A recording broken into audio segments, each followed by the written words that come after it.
Okay. I mean, I really could not be more ecstatic that today is Thursday and that tomorrow is Friday because now that I'm working, I told you guys I got a new job, right? I'm working at G Shift. So G Shift is a full 40-hour week. Like, there's no. My job before that was only 30 hours. Now it's 40 hours, and then this job, which is 12 hours, 6 hours teaching, and then about 18 hours in preparation. Each one of these stupid lesson plans takes about 18 hours over a weekend to do, plus marking and everything else. So it adds up to about a 70-hour week. So I really need the weekend. I just want to crash, I want to drink a beer, and I just want to crash. That's all I want to do. So anyways, enough about that. Let's talk about what we're going to do today.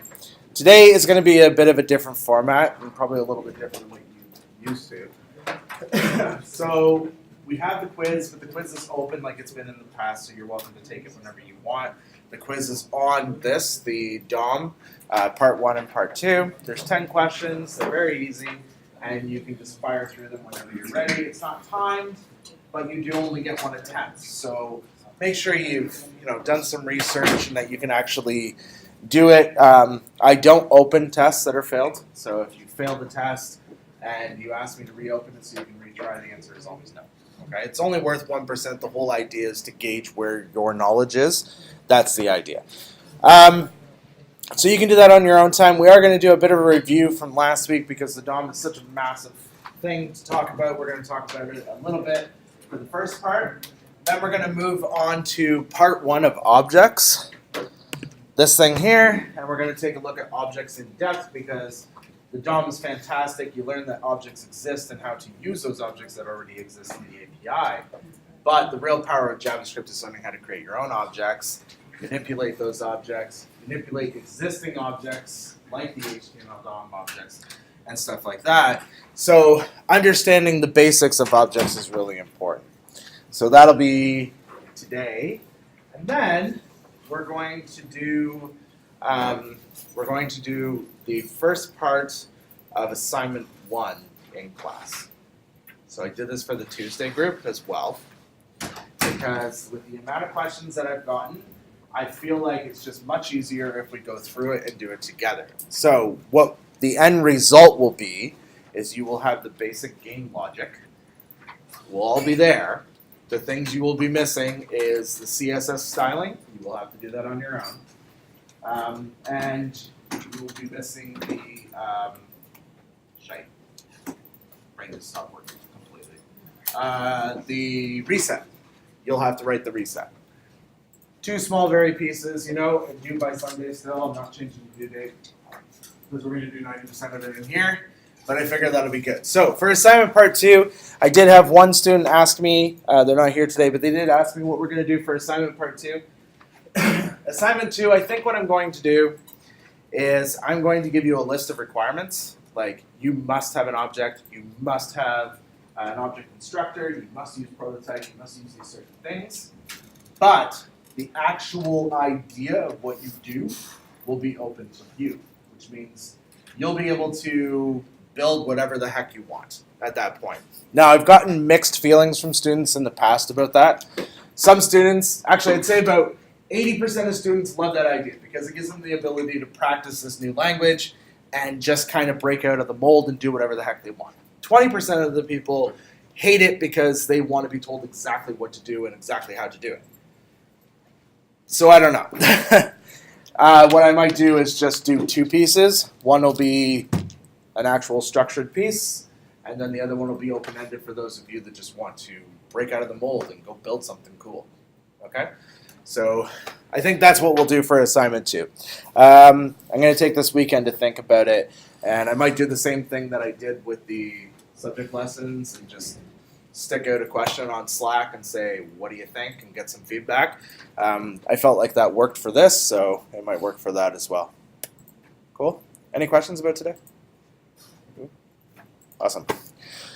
All right, so if you could go to Blackboard.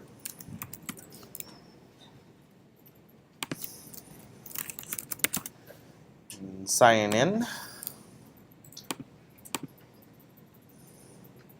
And we're going to talk about the DOM, But while I'm doing that, you might as well pull down the example lesson for this week, which is under week 9. Objects, and it's under the starter files.zip. Okay. I put both parts underneath one zip file this week. No particular reason. I just think it's probably easier than downloading them one at a time. You can open up both inside your project folder, and we'll be starting with the first one when we do that. But first, let's talk about the DOM. All right. Last week we talked about the DOM. The DOM is a representation of your HTML document, right? It's actually a representation of any XML-based document. However, in this particular scenario, we're going to talk about the HTML document. What is the HTML document? That's the page, right? Your HTML page that you create with the HTML opening, the head, the body. That is your HTML page. That is your document. The DOM basically takes that HTML XML structure and converts it into an object, right? You guys have done object-oriented programming in the past, so you understand the benefits and powers of objects, which are you get lots of properties and lots of methods usually associated with your object. The DOM objects give you tons and tons of properties and methods depending on which particular DOM piece you are actually working with. If you're working with an HTML element, that's where we get things like query selector and query selector all. They come from there. If we're working with a node list or an HTML collection, that's where we get basically collections of those HTML elements that we can now work with. They give us the ability to access events that occur on the page as well, such as mouse clicks or mouse overs, stuff like that, any interaction that the user is doing with our HTML document. So the DOM is very, very powerful, very, very important. Something we learned about the DOM with the two methods, query selector and query selector all, is that if you have taken even one CSS course, you can use that knowledge to be able to select almost any element on the page, just like you would in CSS. However, the old kind of versions of that were get elements by tag name, get elements by class name, and get element by ID. But as we pointed out last week, they're not deprecated, they're just not used. Nobody really uses them anymore. They're kind of old, they're passé, there's no reason to. They were replaced basically with query selector and query selector all, which have both been available to you since IE8. And I mean, if you're developing for browsers before IE8, like, I don't know what you're doing. So, anyways, query selector and query selector all, we use those, and one of the big reasons why we use those is they're predictable, right? We talked about that. They're predictable. When I use query selector all, regardless of what I'm selecting, I always get back a node collection. Never fail. It's always a node collection. I don't have to worry about it being a single element, right? So if I'm trying to do an iteration on a query selector all result set, I can iterate. It's not going to blow up in my face and say, this is not a collection. Why are you trying to iterate, right? Which it would do if I was trying to do get element by ID, for example, and expecting that collection. Query selector, however, always returns an HTML element. So I'm always guaranteed to get that back, providing it finds one, right? Like obviously both of these require you to find one. If you give it a selector that is not that doesn't exist and it can't find the particular thing, then obviously it's not going to return anything back. So, but if it does, you can guarantee it'll be an HTML element, or in the case of query selector, it'll be an HTML node list, or it will be node list is what it will be if you're using query selector all.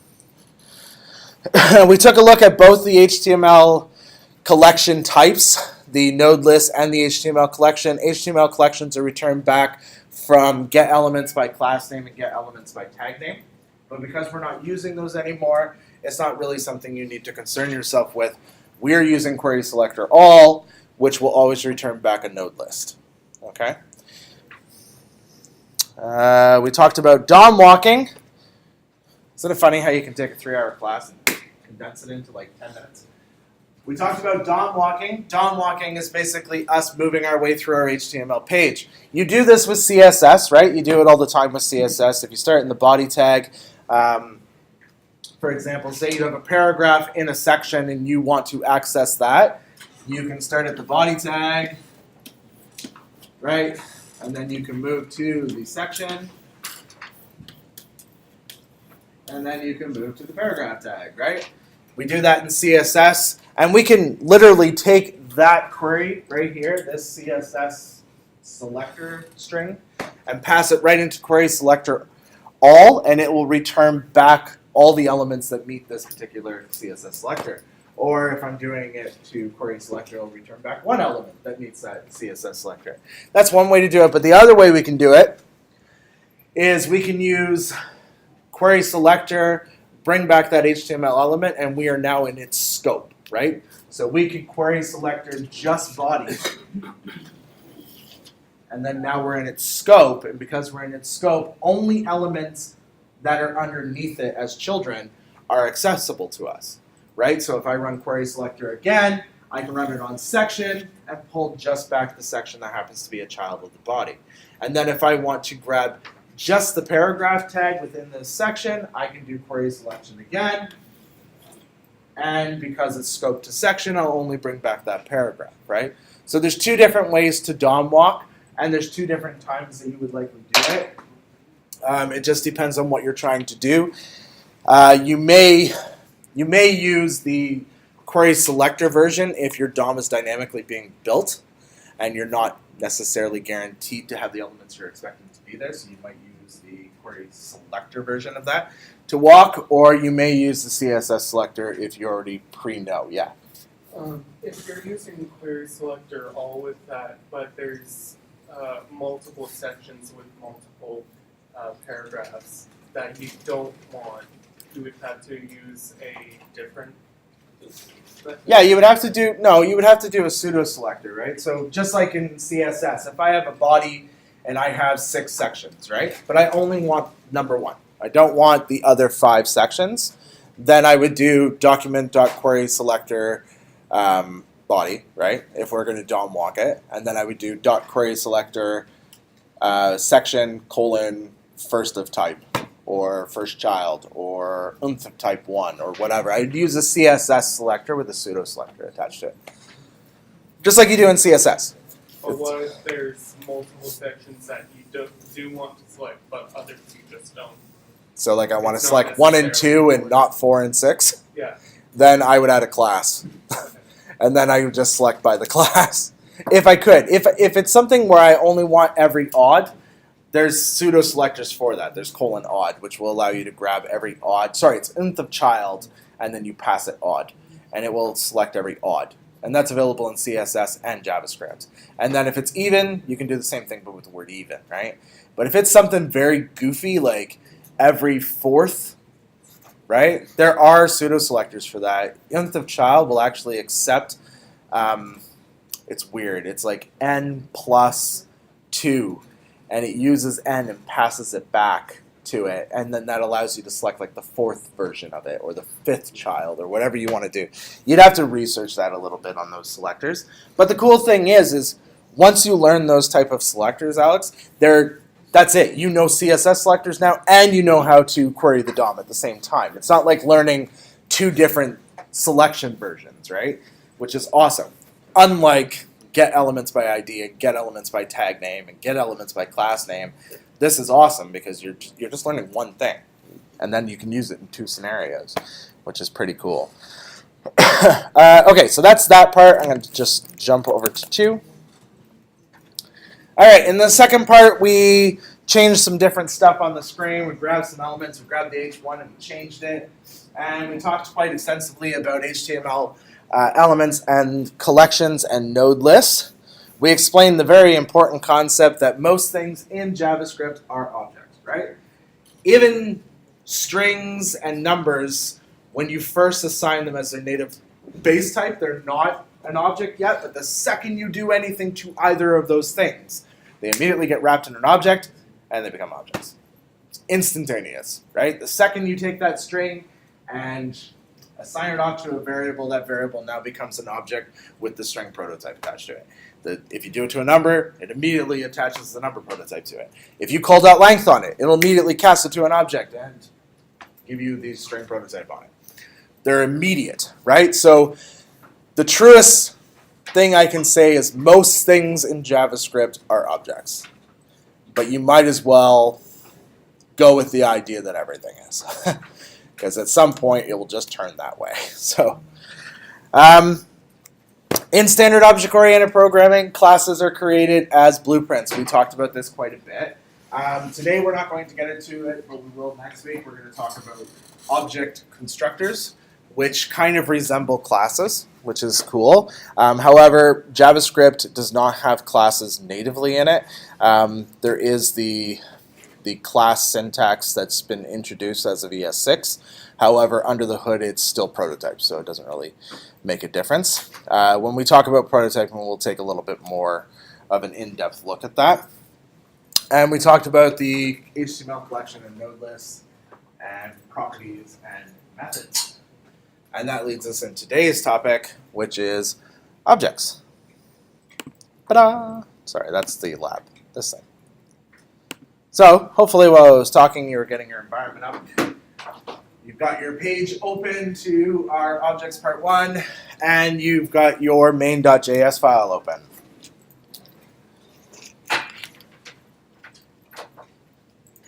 So this, I really like this kind of HTML page thing that I'm doing because I feel like it gives you kind of a textbook almost of the information that we're covering, helps you be able to look back at it when we do the final. I'm sure this will come in very handy when you're trying to answer questions on the final. The other thing is too is I've installed, I've included a library called Prism. Prism allows me to do syntax highlighting for different languages that are available. So in this particular instance, it's JavaScript. In the part 2 version of this, it's C++ and PHP, I think. But basically, I can syntax highlight anything, including Bash and stuff like that, which is kind of cool. It is in there. If you are the type of person that likes to go, hey, how the hell did you do that? You'll find the Prism folder in there. You're welcome to take a look at it. And you can see what I did on the index file. Everywhere I've done it, it's just right here. Here's a block of it. Gives you an example in case you ever want to do your own. Alrighty, let's do this. Command KB, main, step into the main.js. Alright, objects. Objects, like in most languages, are a way for us to encapsulate code, right? Generally, an object is best described using a noun, like a person, place, or thing. When you guys build class objects, right, inside Java, or if you're using C# or C++ or something like that, the whole idea is that you're taking an idea, right, and you're trying to encapsulate it under basically a namespace, right?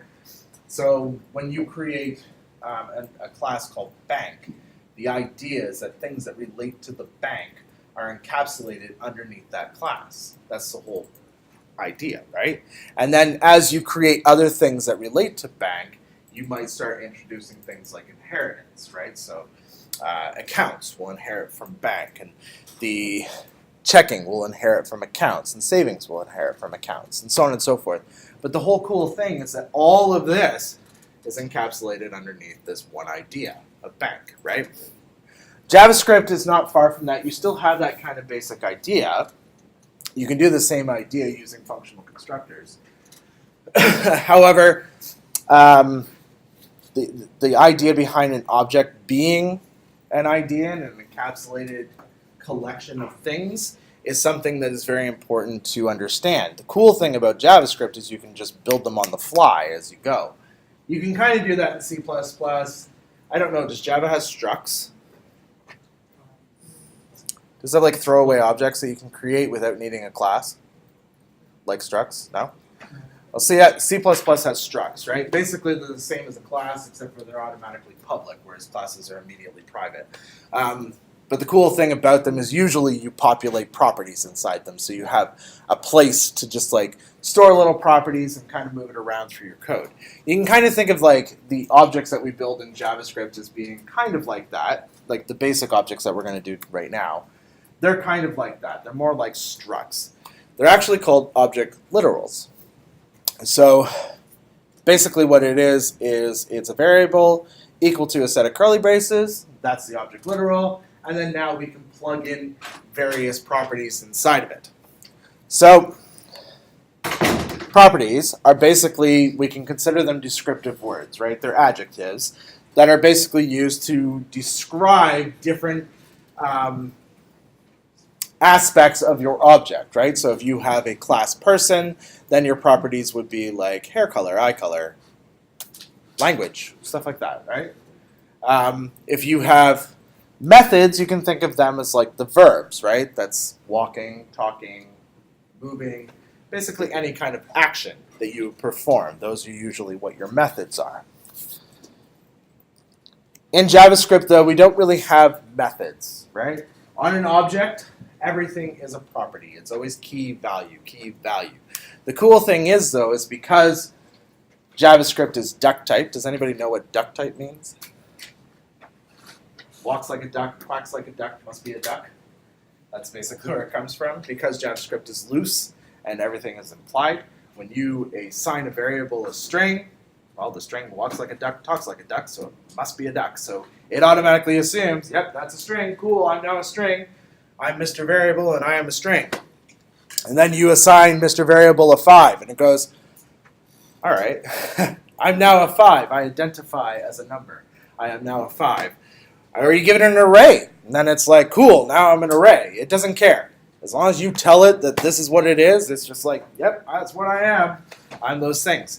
So the idea of duck typing, the cool thing about that is that instead of having this like specific method, right? Like for example, in Ruby, we have properties and then we have to run definitions, which are like functions that become methods. C++, you have method functions that you define in your class. Java, same thing, right? But with JavaScript, we just create a property and we make the property's value a function definition. And then that's kind of like your method, right? But all it is in reality is just a function definition. It's just a set of string, basically. It's no different than any of the other values that are sitting in there. It's just how the interpreter interprets it. It makes no difference. I think examples make more sense here than me just prattling on. So let's create an object. We'll create kind of the same object we created last week. We'll create a person object. And populate your person object with your details. I mean, you can call your person object Sean if you really want to. And I highly doubt anybody is anywhere near the age of 39 in this class. Address. And here's an example of what I'm talking about. Sean is a string, age is a number, interest is going to be an array. And these are all just properties. Interest is a property, name is a property, age is a property. I'm going to say my interests are programming, Diablo, and cage fighting. Now I want to give it some kind of like, again, these are not methods, okay? The only reason why I like push this on you is if you're ever on Stack Overflow and you're like, I created this method, some jackass is going to be like, JavaScript doesn't have methods. So this way you know that they're properties.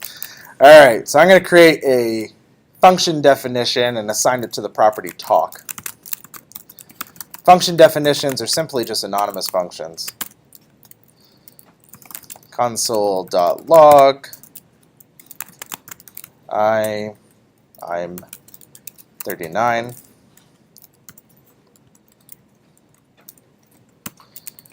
And then I'll do another one, walk.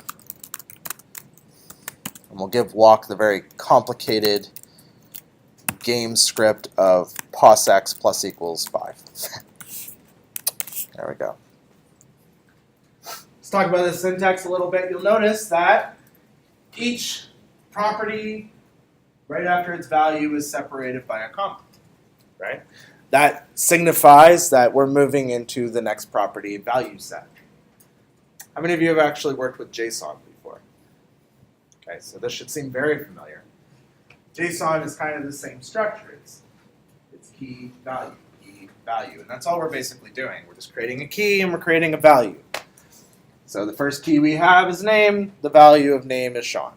And then the second is age, and then 39. Down to when we get to walk, where it's the function definition that we put there. Yeah. Oh, hell yeah. You can put whatever you want inside an object. That's actually what makes JavaScript so powerful. That's what the DOM does, right? That's what the DOM's doing right now. If you go to your browsers, for example, pull open your console, and just type in document and hit enter, you'll get the document object. It's going to send it back at you. Click the little button, and you can see it's the full structure of our HTML page. That's pretty cool. Let's get it in the object form. If we type in dir document, that should give us the object version of it. There we go. There's the object version. And each of these are keys and properties, and it's no different than the object that we built over there. Obviously, there's a lot more to it, but it's no different. It's just a key and a value. So active element, body. All HTML collection. That's pretty cool. If you click on it, you can see everything that comes inside there. HTML all collection is an object. It's an object being assigned to the property of all. This leads to one very important factor in JavaScript and many languages, actually. In JavaScript, simple values like strings and numbers are passed by value, right? You guys have done pass by value, pass by reference before. You probably did it in your intro to programming class. Pass by value basically means that the value is copied from its location in memory and put into a new location in memory, but the original still stays, right? So you wind up with two versions of that information. So if you change this one is still unique. It's still whatever it originally was, right? Pass by reference means I have a value sitting here in memory, and I have an index that references it. So if I change here, it changes here. If I change here, it changes over here. Objects, arrays, are both passed by reference in JavaScript. So even though this looks a bit intense, and you might be like, my God, why would they do this? Like, you would have to copy, they're copying this entire 785 elements into this all thing. But that's not what they're doing. They're copying 785 memory references. That's all they're copying, which are technically integers and take up very little room. So they just use those references. So when you click this little arrow to access this HTML collection, and then you click in here and you want to look at, say, this link, right? And you click on it, all you're doing is moving through memory, through those references, and accessing those things at that particular point in memory. Very efficient way to deal with stuff like that. Right? Copying is the thing you want to avoid. Passing by reference is something you want to do as much as possible. Absolutely as much as possible. All right. So we have our little person object here. And we can actually spit all the properties out. And I'm going to do that. I'm going to open back up the console here. And I'm going to spit out all of the properties. So let obj props. Sounds like a rapper name. Object dot get own property names person.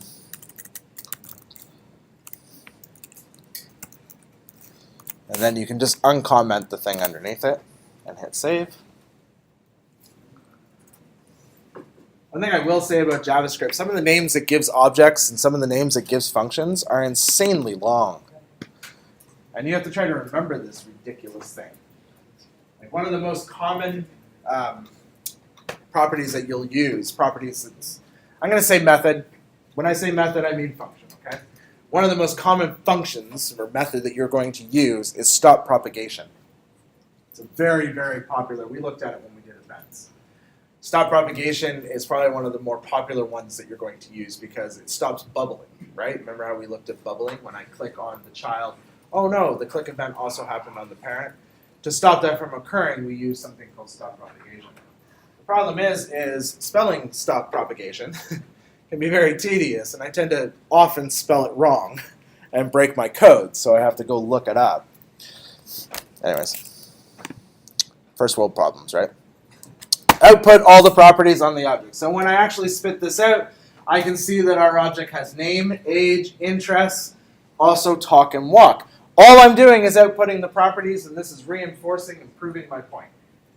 These, even though they have the word function beside them, it doesn't matter. They're still just properties. At the end of the day, they're just properties with the value of function definition. I know I sound like a broken record, but it's very important that you understand that concept. All right. Let's move to step 3. Accessing these properties. So we've created these properties. Now, obviously, you're going to want to access these properties at some point. We've got these two here. And we actually have 2 options for accessing object properties. We can use dot syntax to access them, which is kind of cool. So I'm going to access person name and person age and person... Wait, what am I doing here? I have a funny feeling this is not corresponding with this. Oh,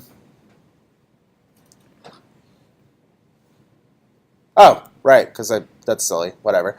Let's, right underneath step 2, we'll access them right here.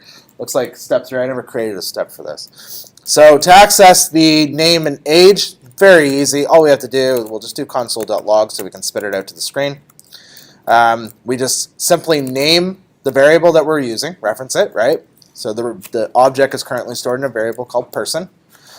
The second I hit dot, my IDE is going to come up and say, hey, you've got these 5 things currently set on your reference that you're currently looking at.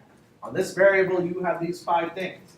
What do you want to do? This thing's a variable, this thing's a variable, this thing's a variable, and these 2 things look like functions. Okay, cool. I'm going to access name, and all I do is just that, right? Because it's not a function, so I don't need parentheses. I just access name directly.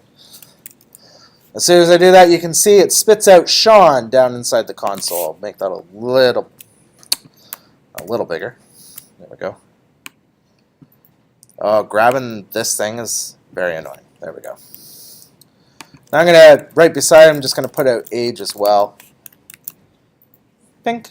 There it goes.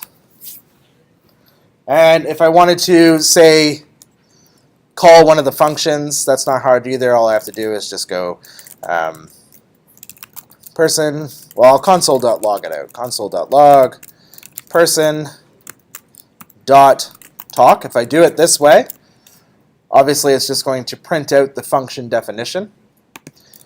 How do I execute it? Yeah, just need a set of parentheses, and then that executes it, and it says I am 39, which is the same as up there. Okay. Like I said, there are 2 ways to access these. This is one way.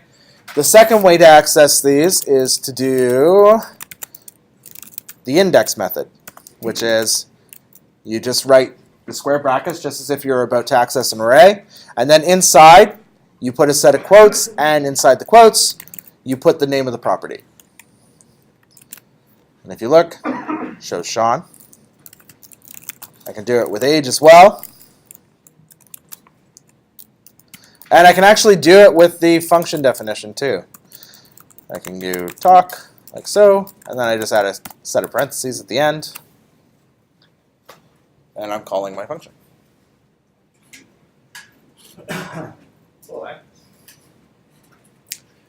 There are benefits to both. The dot syntax is very direct. This allows for dynamics, right?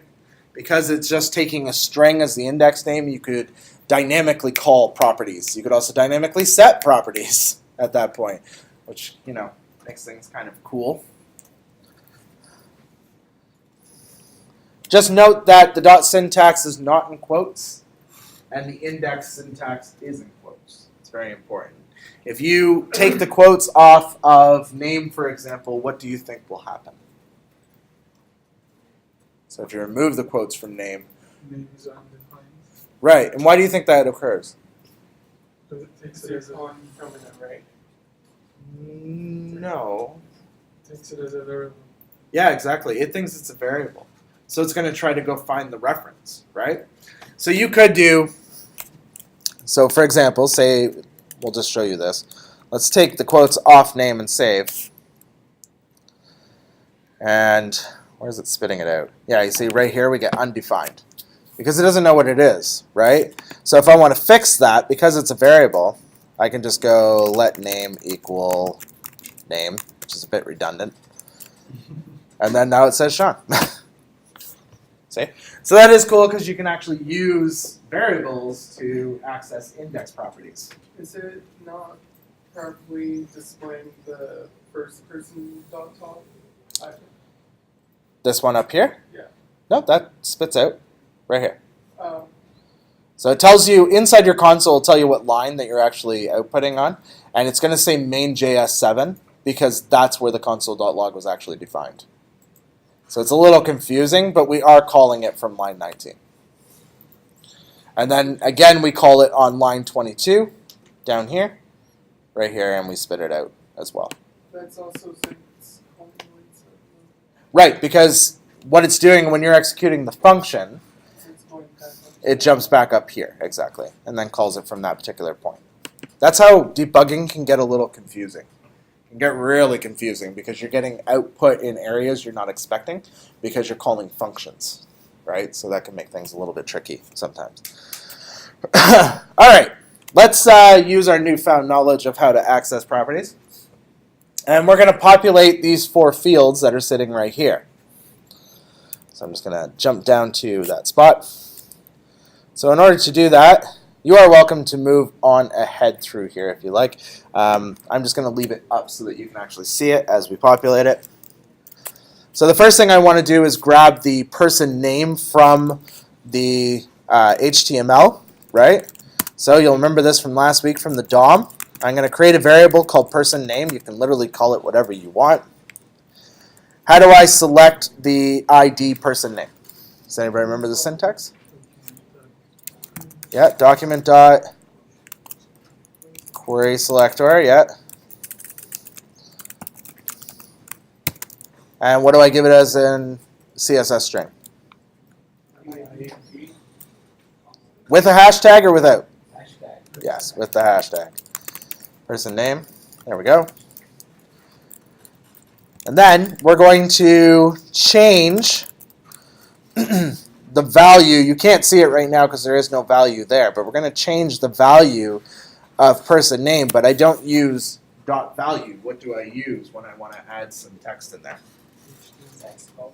That's right, text content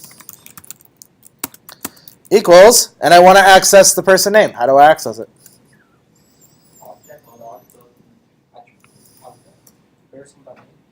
Person.name. I knew what you meant. I wasn't going to write object.attribute, but I knew what you meant. I thought about doing it, to be fully honest, but I was like, no, that's trolly. All right. So we're going to do this 3 more times, so why don't we just boop, boop, duplicate those. Incidentally, if you're using Sublime, duplicate for Sublime, if you're on a Mac, it's Command-Shift-D. If you're on Windows, it's Control-Shift-D. If you're on Linux, it's also Control-Shift-D, which I can tell you that because now I have to do development in Linux, like the actual GUI operating system. It's interesting. But anyways, yeah, just to duplicate them. So I'm going to change person name out to age. And the cool thing is I can select one and then select all 3 by hitting Command-D. I believe it's Control-D on Windows if you're on Sublime. Once you've selected one, it will literally find the next one for you if you hit Control-D. And the cool thing about that is then you can name them all at the same time.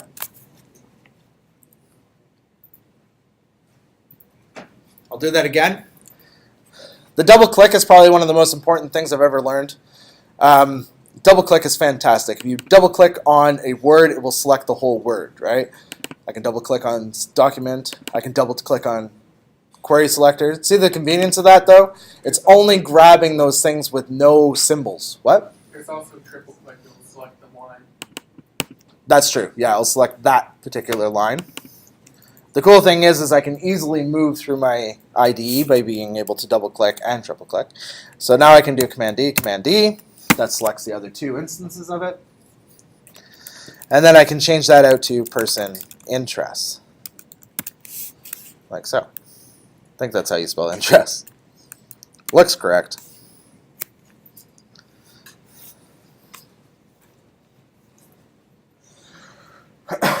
Now, right now, the problem is that we're literally naming everything Sean, or you're naming it your name, right? So we need to make sure that on line 26, for example, the text content doesn't equal Sean. It should equal age. Sorry, it should equal name. That should equal Sean. This one should equal age, line 29. And then the last one with the interests, we'll do interests, right? But we don't want to leave it as that because if we do, all it's going to do is call to string on it. Any day now, live server. There we go. It's going to call to string on it and literally just comma separate them all. Right? If I want to make it a little bit more interesting, I can do dot join and then choose what I want to separate them by. There we go. Programming and Diablo and cage fighting. Right. So the thing is I want to be able to call the bio, right? But I don't actually have a biography method set up here. So why don't we create a new bio function inside our object? So let's see, how did I do it in this thing? Create a new function definition for the property. Okay, so let's scroll up here to where it says walk. And I can't just go like this and type in bio because I'll wind up with a syntax error. What am I forgetting? Comma. Yeah, I need the comma because it's a list of properties and values. And we're going to give it a function definition, right, which is just an anonymous function. And we're going to return, and I'm going to use dirty backticks because I'm going to come back to them and do some interpolation later. But I'm going to write, hello, I am Sean, and I'm a 39-year-old computer programmer. There we go. I don't know why we need an exclamation mark, but we'll write an exclamation mark. It's definitive. I can tell you guys really need the weekend too. You're all very, very quiet. No, it's funny, my Tuesday classes go really slow because the Tuesday group constantly asking questions and talking. And so it's very interactive, but I can see how, like if we could gauge it on a chart, students at the beginning of the week, Monday, probably about here, right? Because let's face it, it's fucking Monday. And then Tuesday, you're probably here and you're like, yeah, I'm ready to learn. Wednesday, Thursday, because Friday's tomorrow, right? And you don't plan on being conscious from Friday to Monday. So it's like right over here. Yeah. So I appreciate it. The problem is that we get through these lessons really fast on Thursdays and we get through them really slow on Tuesdays. So you guys aren't in the same time frame, unfortunately. All right, so now that we've done that, we can go ahead and call the bio function, right? Is anybody still writing the bio function? No? Okay, so we can scroll down to where we're doing this const stuff. We're going to write another const. Const. We're going to call, sorry, let's do it under the step where it should be under, which is step 5. Const person bio equals document.query selector hashtag person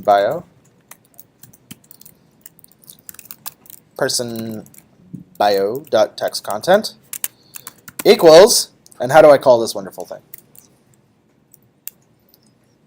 I want to go and grab my person bio function and have it spit out. So what do I do? Person.bio parentheses. Most important part, right? The thing that actually calls our function definition. And if I did that correctly, sure enough, I get Sean, 39, programming in Diablo and cage fighting. Hello, I am Sean. I am a 39-year-old computer programmer. Hopefully yours doesn't say your name is Sean and you're a 39-year-old computer programmer. All right, let's move to step 6. So internally, that's internally accessing.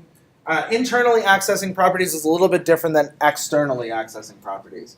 Here we've been externally accessing properties because we're not inside the object, right? We're outside the object and we want to reference the properties that are in the object. So we're externally accessing those properties. In order to internally access those properties, whatever I'm going to do needs to be inside the object. So like the reason why I had you write these dirty backticks is because I want to internally make this a little drier. You guys know what drier means? Or dry means? Don't repeat yourself? Yeah.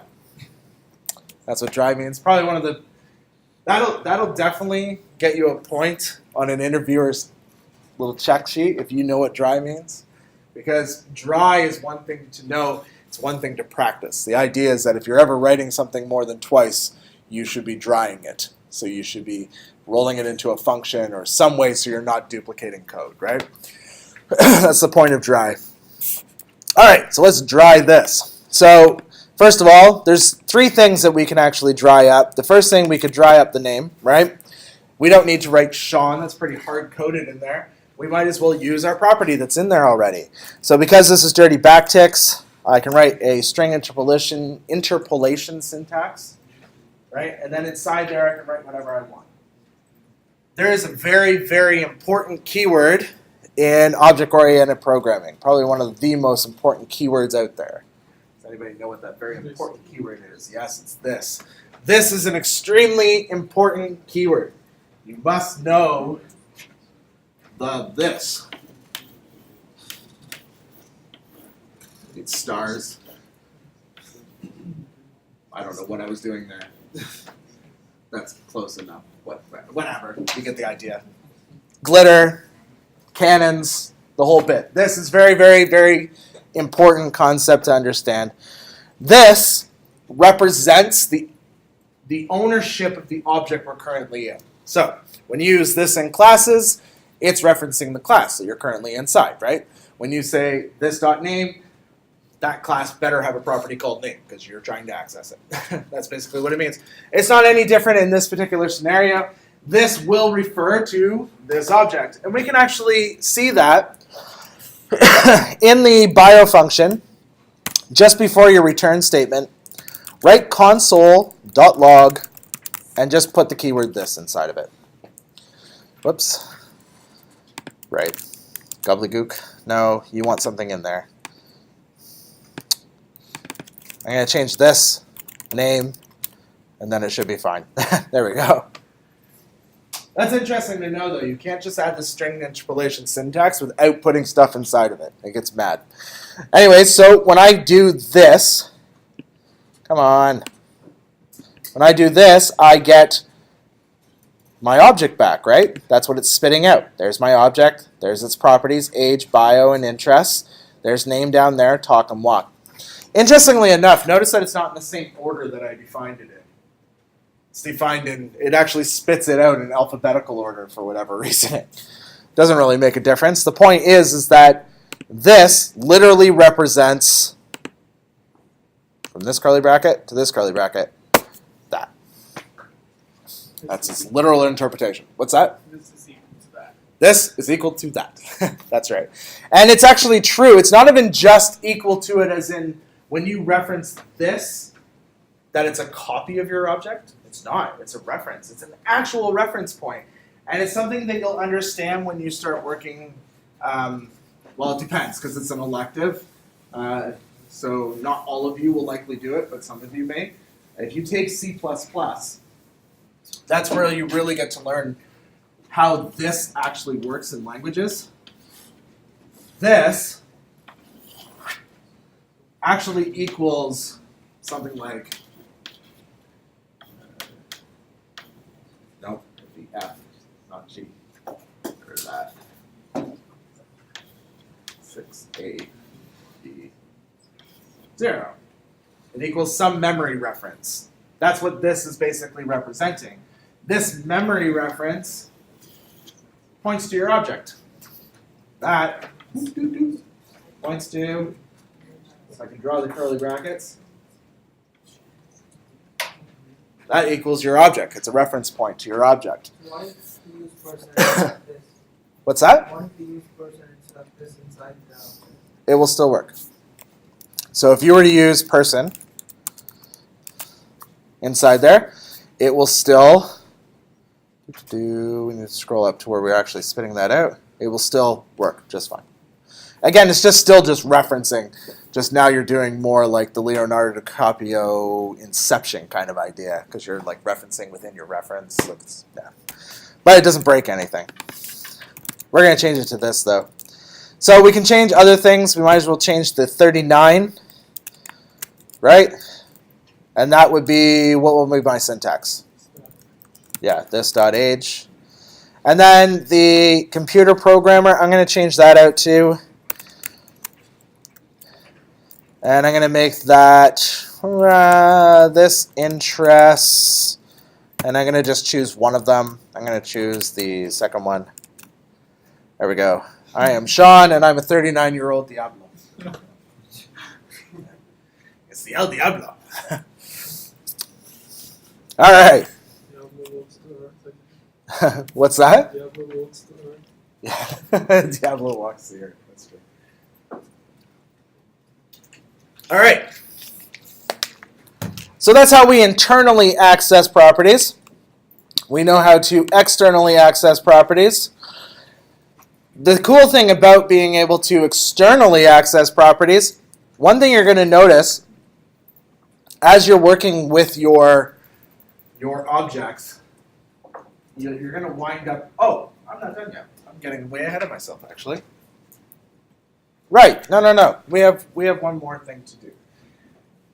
We're going to take, like right now we're accessing these properties, and they're just basic values, right? Just a basic string, a basic array, a basic number.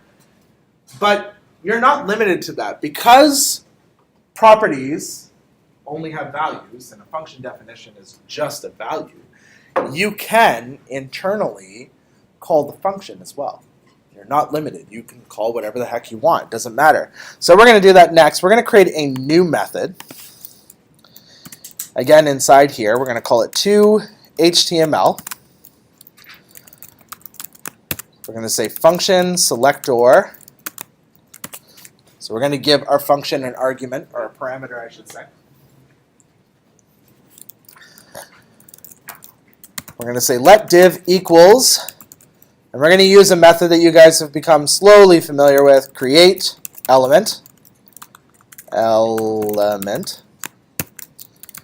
pass it div. Element just takes a tag name. That's all it needs. Create element takes a tag name. You give it an A, it will create an A tag. If you give it a span, it will create a span. That's just how it works. I think you can even give it things that don't exist. Like I think you could even give it create Sean, and it would create a Sean tag and bind to it. I don't think it matters. Div.text content. We're going to write text content, not text node. Text content equals, and we're going to call our bio function. So we're going to say this dot bio.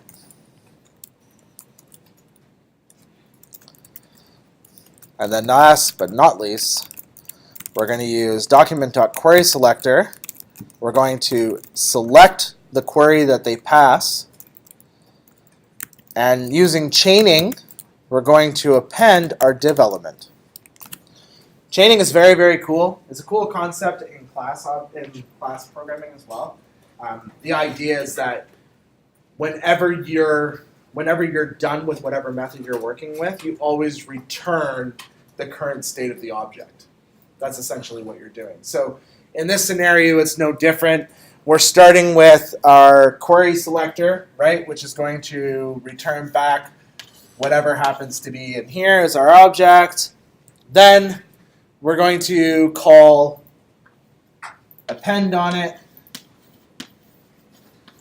So this literally gets passed in here. And then we're going to say div as the argument. And then it knows to take this and append it to the bottom of this. And that's all because of this very magical little thing right here that needs stars and cannons and everything else called chaining. Chaining is very, very cool. Don't worry if you don't totally understand chaining. It's not going to be on a test. All right. So now we have our toHTML function. We want to call it. So in order to call it, we're going to call it externally. So let's scroll down to, so it says this age, yet did that, did step, so we're at step 9, I think. Yes, we are. We're at step 9. Call the new toHTML method externally passing hashtag toHTML_bio as the argument. So it's very easy, right? Just, we've done this already when we called bio the first time. And we're going to pass it our selector, which will be toHTML_bio. There we go. And if you did it correctly, it should spit out your bio right directly under it.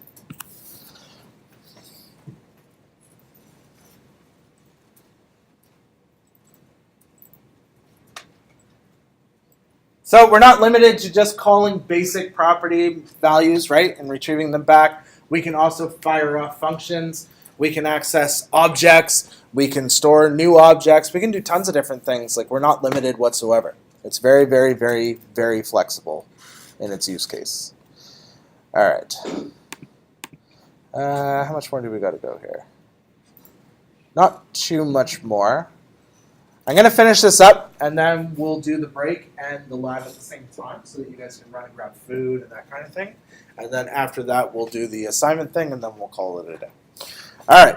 We're going to create new object properties. So up to this point, we've been creating object properties by simply adding to our person object, right? So every time we want to add something new, we scroll all the way to the top of our script. We add it into our object here that we've created. Then we scroll all the way back down, and we call whatever the damn thing was that we just created, right? You can see that that would become extremely tedious over time if you had to keep jumping around and then remembering, oh, where the hell did I put that particular object? So JavaScript says, no, you don't have to do that. There's no reason to do that. You want to create new properties? You just access whatever it is, called dot whatever property you want, make it equal to something, and I'll keep track of it. I'll store it for you, and I'll remember. You can't do that in class objects. It will blow up in your face. You can't dynamically create objects with class-based object-oriented programming, unfortunately. You can in PHP, but you can't create methods. So you're limited there. But in JavaScript, you can do both on the fly, dynamically, whenever you want with an instantiated object. Create brand new properties and brand new methods. So let's do that. So we're going to create a new property called hasPets. So we're just going to say person. We just reference the object that we already have, and we call hasPets, and we make it equal to true. Then we're going to add a new property called petCount and set its value to the number of pets you have. So if you don't have pets, don't set yours to true. Okay? If you have pets, set it to true. So I'm going to set mine pet count to 3 because I have 3 pets. I have 2 cats and a dog. Dog's name is Murray. The 2 cats are Sally and DJ. I like complacent names for animals. I just think it's hilarious. I don't know why. If I get another dog, I'm going to call it Doug. Seems like a good name for a dog. All right. Like I said, we're not limited to just adding dynamic property values. We can also add functions on the fly. So let's do that too. So we're going to say person.pet2html equals a function definition. We're going to give it a parameter of selector. And then we can write the body. So let div equal document.createElement. Div. That creates an HTML element for us. Just in memory though, just so you know that. Create element. Some people have gotten stuck on this in the assignment, so I think it's a very important thing to understand. When you do this, it doesn't actually attach it to the page yet.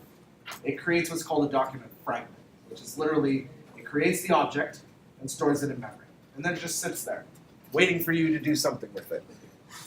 It doesn't actually get added to our HTML page till we call append or prepend, one of those two. The second we call that, then it's finally living and breathing in our HTML page. Just thought I'd bring that up. All right, so let's write a if condition.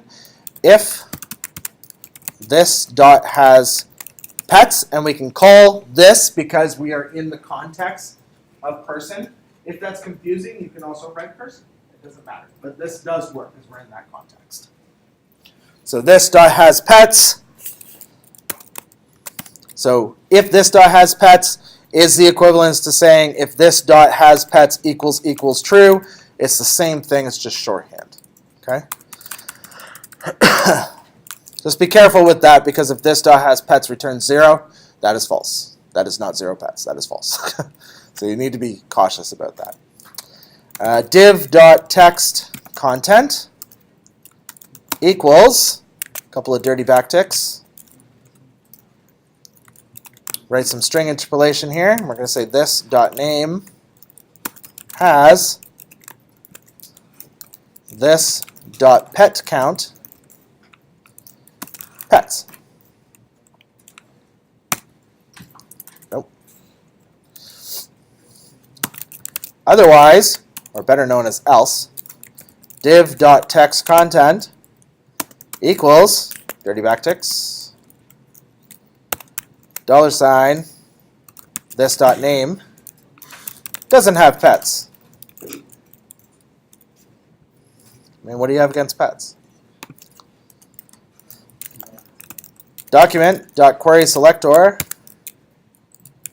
Selector, so whatever selector that was that they passed, we're going to append so this thing actually exists in our HTML document.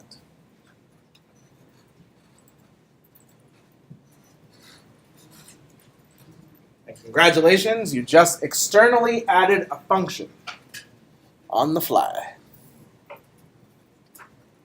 For those of you that are already kind of advanced with JavaScript, I like to throw these little things in because it helps you further your own knowledge on it. And you should be looking at the incredible power of being able to do this, right? Especially when you start working with things like prototypes, being able to create an instance of an object and then give it its own uniqueness as well. The rest of you will better understand that next week when we talk about prototyping, which will definitely make things a little clearer. Last, we created this wonderful thing. I want to prove that this actually worked, so why don't we call it, right? Because obviously, if I'm full of shit, this won't work because this dot pet count won't exist, this dot has pets won't exist, none of that stuff will exist. Yes, Alex? So when you're in the if and else statement, you're calling this dot name. Is that calling the person object or person dot head to HTML? No, it's actually referencing this. Person. From way up on the page. sorry, From way up the page. but how can it be this if it's not? So what's happening here is our left side operator, actually maybe that's confusing to say it that way.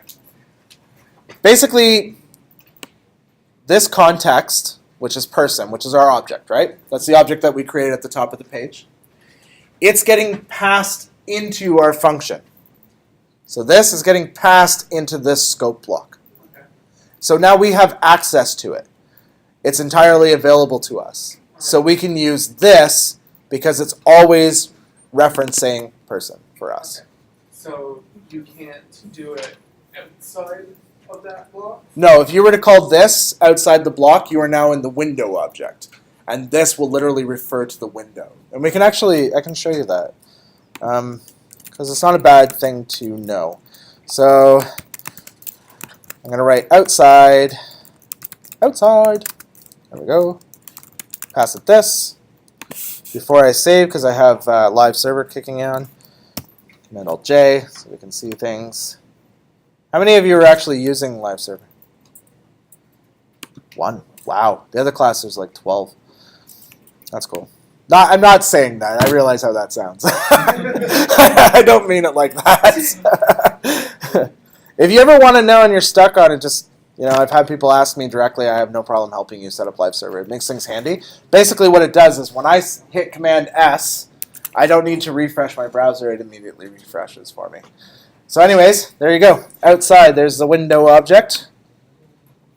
Window object, when you first click the arrow, takes a little while to load because it is referencing every object connected to your DOM. Like everything you've done so far is currently sitting in the window object. We could even find person in here somewhere. I'm pretty sure it's in here. Scroll down, down, down, up a bit. There we go. There's parent, personal bar. Where's person? It should be in here. You can actually search.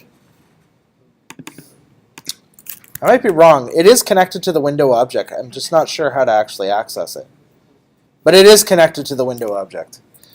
Anyways, that's the window object. So when you use context of this here, it's actually within the scope of the window object.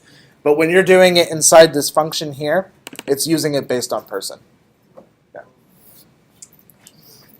All right. So now that we've got all of those in place, we have all our wonderful definitions here. Now we're going to do, last, call the new pet to HTML method, passing hashtag do you got pets as the argument. All right, so I'm going to go person dot pet to HTML, but this time I'm not assigning it anything.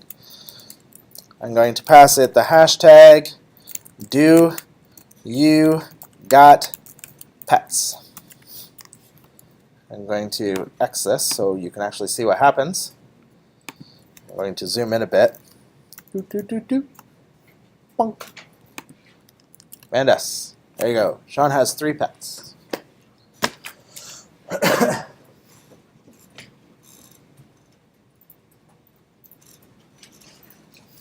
That's how we create our person object, right? Curious, can you see any downfalls to the way we're creating this object? What's one downfall to the way we're doing this right now? Remember dry. Remember that wonderful thing, don't repeat yourself? What if I wanted to create another person? I want to create Sally. Yeah, I have to duplicate my entire object, everything, the functions, absolutely everything, just in order to create the next person. It's ridiculous, right? What if I have thousands of people to create? Could you imagine the code? It'd be insane. Actually, I had a job interview at this place called Vivian in Oshawa. The guy brings me in and he's like, okay, you're the only programmer. I've been doing all this up to this point. It's very important that you include this one file on every single page that you attach inside PHP. And he gives me his file, and it's 10,000 lines of functions that he's made up over time. Half of them don't work, but he doesn't want to drop them just in case something requires it. 10,000 lines. I kid you not. This file, loading it up in Sublime, like nearly crashes Sublime because it just takes so long to load up. And it's like, so you can see the importance of not being redundant, right? Trying to be dry as possible. We don't want to create multiple objects of the same pieces of data when we can do something different. So next week we're going to look at something called a functional constructor. A functional constructor will allow us to create the person object, but basically the blueprint for it. And then we can instantiate it just like you do with classes, and we can fill out some stuff inside of it. All right, any questions about what we currently learned? Yep. Arrow functions, they don't have this function. Arrow functions don't have this function? Actually, I haven't actually tried this. I tried, no, it didn't work. It didn't work with this? Yes. So it's actually very easy if you want to flip it. You can literally just go like that. It's the same thing. Hit Command S. You are absolutely correct. We lose the context of this. You're not actually losing the context of this. It refers to this as Yeah. the exact opposite. So if I do console.log this, so we can see what it's actually referencing as this, it's probably, I'm only guessing, it's probably, yeah, it's the window object. Yeah. Because it refers to the parent function or whatever. We'll be looking at that when we do prototypes because, or no, actually it might be the week following that, because the arrow functions context of this is very important when you're trying to Doesn't create a new scope. No, and that's why React uses it so heavily and Node uses it so heavily because they want to maintain where this is. Otherwise, you're doing this wonderful thing where you're going. Oh, you've probably seen this before, where you wind up doing this kind of crap.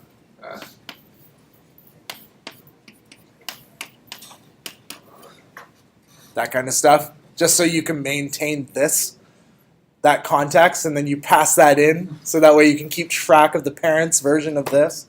Yeah, that's a headache, though. All right, so there is a lab. You're only doing the first part, though, unless you want to jump ahead. That's totally up to you. I'm not going to tell you not to. I thought I opened it. Maybe I didn't. All right, it's right here. This is the completed version of it.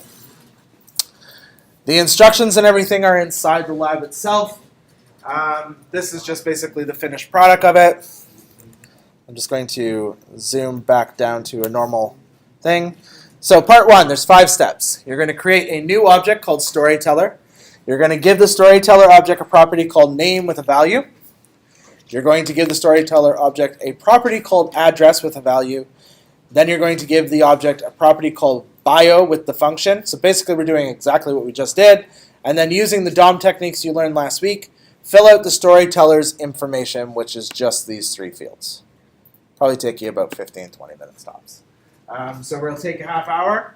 So what time is it now? Yeah, so 5:45. You can feel free to go get food. You can do the labs together, so you can talk, you can communicate, help each other out. And I'm here, obviously, so you can ask questions. After that, we will be doing we'll be reviewing the assignment and going through it from top to bottom. So if you've already done the assignment and you just want to call it a night, feel free. It's totally fine. Or if you want to stick around, because you can always resubmit assignments, so maybe your assignment's not in the state you quite want it to be, feel free to stick around. Totally up to you. The way I did the assignment review on Tuesday, though, is we didn't really do a lot of back and forth. I bulldozed through the assignment and recorded it, and then a lot of them are now just reviewing it. So that worked for them. That way we got through the whole thing. It took us about a half hour to do the whole assignment. Wasn't too bad. All right. All right, so go for it.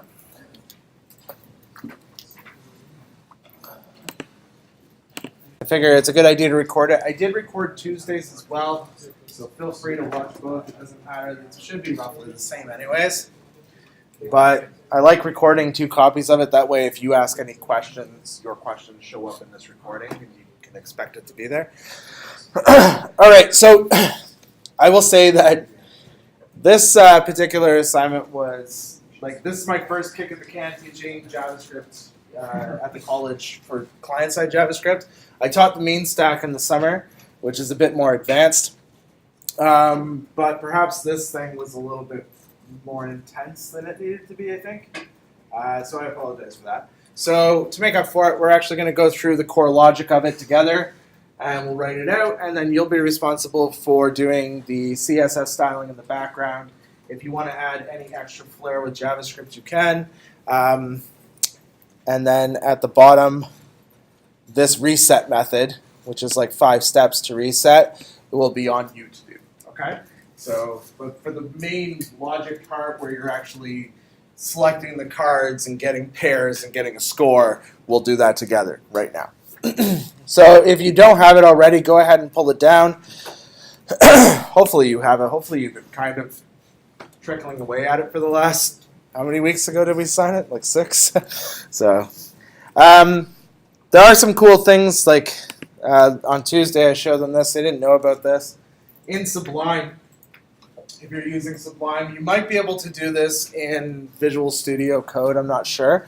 But in Sublime, you can do multi-select, right? You hold down Command or Control if you're in Windows, and you double-click, and all 4 of those things are selected. How many of you already knew that? Yeah, a good chunk of you. So you can copy all 4 things. You knew that too, right? Yeah. So then you can come over here, for example, and you can multi-select here as well. So we can create 4 cursors, right? I'm going to hit Command left to bring all 4 cursors to the far left. If you're in Windows, you have to hit home, unless there's like a control combination. The cool thing is because I selected 4 things here and copied them with 4 separate cursors, and I now have 4 cursors on this side, I can do cool things like this. Paste all 4 at the same time. Yeah, but it gets better. Document.query selector. And I'm always smart. I always name my variables the same name as I name my ID values. Bam. There you go. 4 selectors all done at once.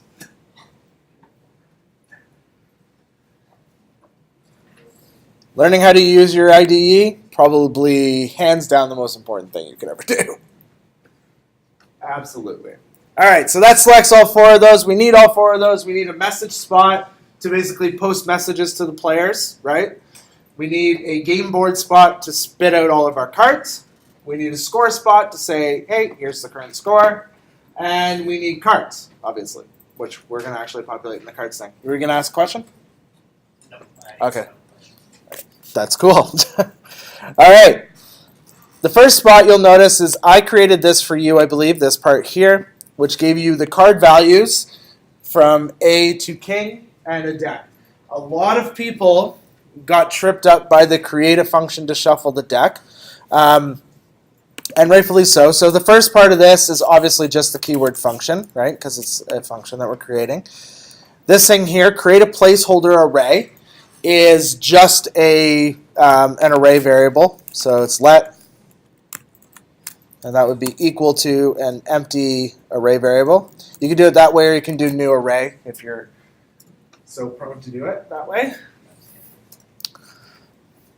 Then we have the for loop, right? So this, anytime I say do something a certain number of times, I am very likely talking about a numbered for loop. It's very likely what I mean. So this is for. This will be, too many parentheses.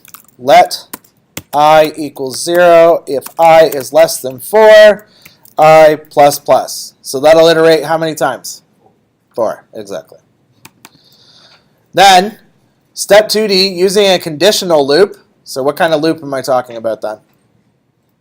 Yes, a while loop. Very likely a while loop.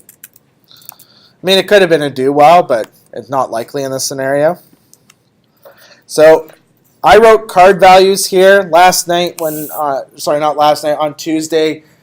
We found a better way to do this.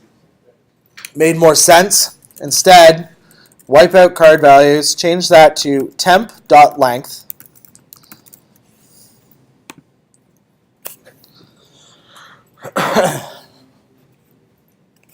Okay. Then, right underneath your for loop where you enter in, we're going to clone the card values into temp.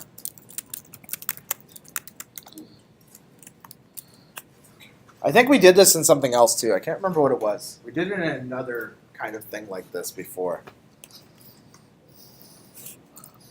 Now we can work with this method that's here. So let random card.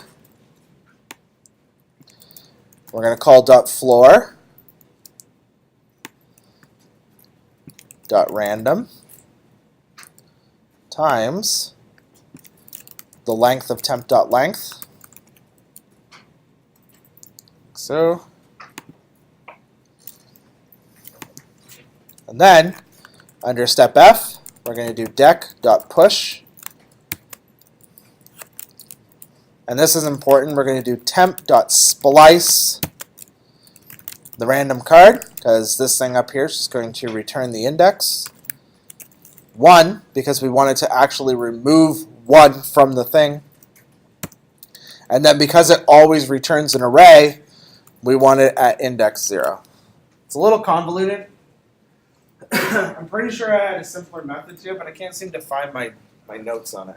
But I think I have a simpler method to that, because it does look a little convoluted. But .splice essentially cuts a section out of your array and returns it back. If you do 1, it only cuts one element out of the array at the starting index that you want to start at. So that's essentially what's happening. Math.floor, this random card, is returning back a random index of our array. So we're starting at that random index, and then we're removing one element right at that particular point. All right, so after that, we want to actually shuffle the deck. So we're going to call shuffle deck. And then this is usually a good spot at that point to stop and console.log out your deck to make sure you actually got 52 cards before you move on. And a lot of people say, well, I can't do that because it's just throwing errors on everything after that point. So what you can do, you can hold down Command and Shift if you're on a Mac and press down to highlight everything. If you're on Windows, you can hold Shift and press End down. Is it End? Shift plus page down, and that will select everything. And then just comment it all out using Command and the \. You don't need to do this right now, though, because I'm doing it with you. But the point is just comment the stuff out so you don't have to see it. You can even write just /* and then write /* at the bottom, or */ at the bottom, and that does the same thing. I'm going to open up my browser. I'm going to go back in here because I can't remember where this actually exists.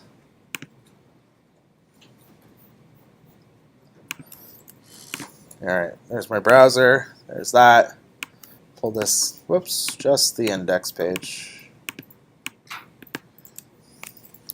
I'm going to open up this thing, Command Shift R, and I'm not going to see anything. The reason why I'm not seeing anything is because I haven't attached this main.js to this yet. So I need to attach it. So I'm going to do script. This is my index.html page. Close my script, add my source tag, main.js. There's my script in there. That's crucial, otherwise nothing's going to run. And jump back here, refresh. Did I not open the right thing? Oh, helps if we actually console.log the deck. It's been a long day. There we go. And I've got 52 cards because the number here tells me how many elements are in my array. I have 52 elements in my array, and as you can see, they are all shuffled about. Every time I refresh, they should shuffle. Shuffle, shuffle, shuffle. Yep. This random, like this shuffle function isn't really like a pure shuffle, right? No, it's not as good as... 4 sets of things getting shuffled. Yeah, it's just 4 sets in a random order being shuffled in, but they're not actually shuffling all 52 cards afterwards.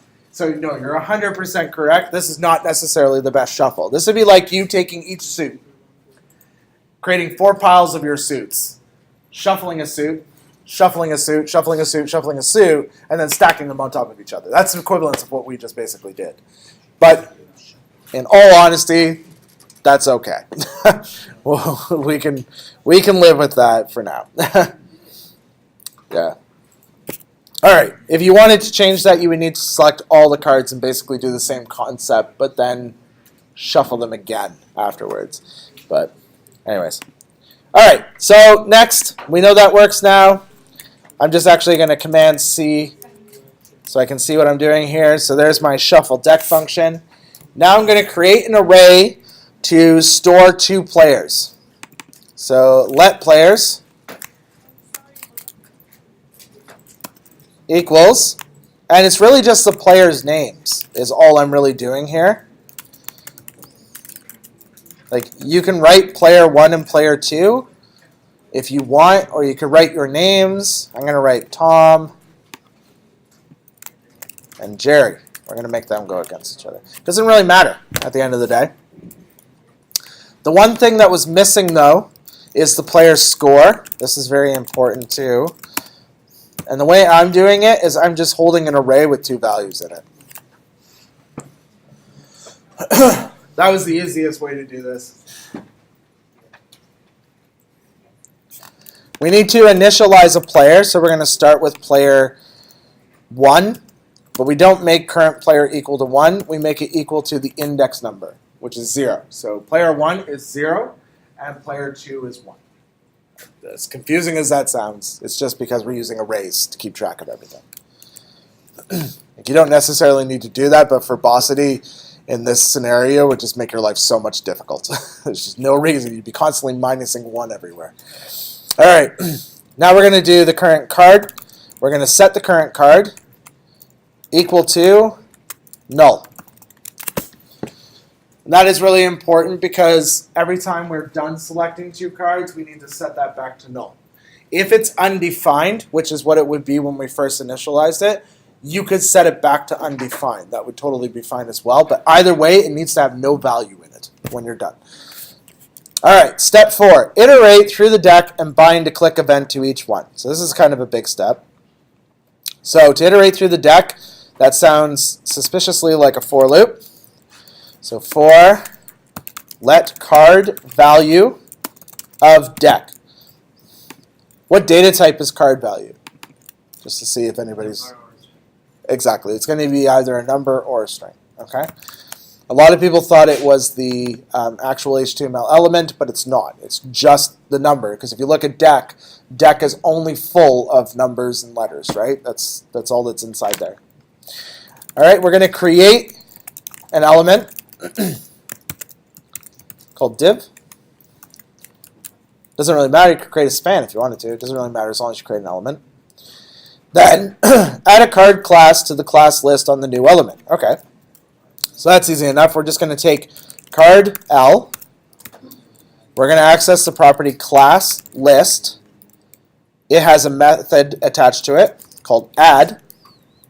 And it takes one argument, which is the class name you want to apply. So we want to apply the name card to it.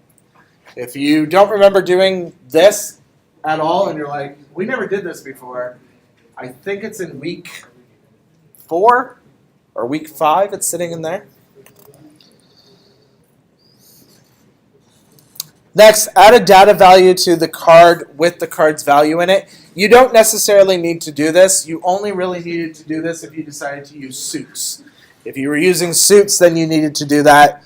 If you didn't use suits, that's totally fine. You can actually wipe that out because you don't need it. All right.